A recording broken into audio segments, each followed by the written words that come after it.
I don't think that's within the coach's remit to make a recommendation of whether someone goes on the contraceptive pill or not, because that's a deeply personal choice. In terms of, as a coach, you know what I mean, if we ask someone to, in another context, here, you need to put these hormones inside your body.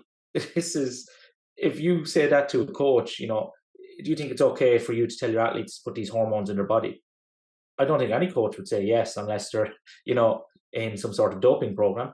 But for some reason, some coaches feel it's okay for them to recommend a pill.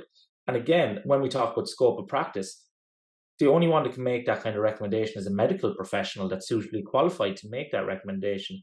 And again, that would be a recommendation. It wouldn't be an order to an individual. They would suggest it as a potential issue, because we do see that a high prevalence of menstrual cycle disorder and symptomology in athletes and symptoms.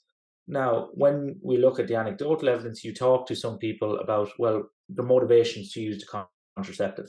Many times it is, to deal with PMS issues or menstrual related symptomologies. They found when they went on the pill that they had an alleviation of those symptoms.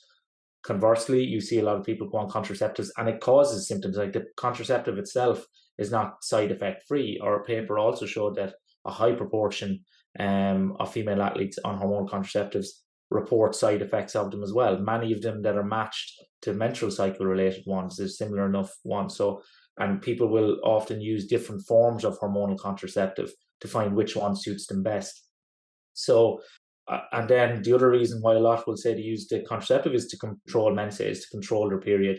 Especially we see it in maybe some endurance athletes will often say, rowers I know will say, they're out in the boat for a couple of hours. It's just easier for them to be able to control that kind of things. It's more convenient for their training. So again, and I probably want to be an example of it here, I would never make a recommendation either way, because one, I don't think that it would be appropriate to do that.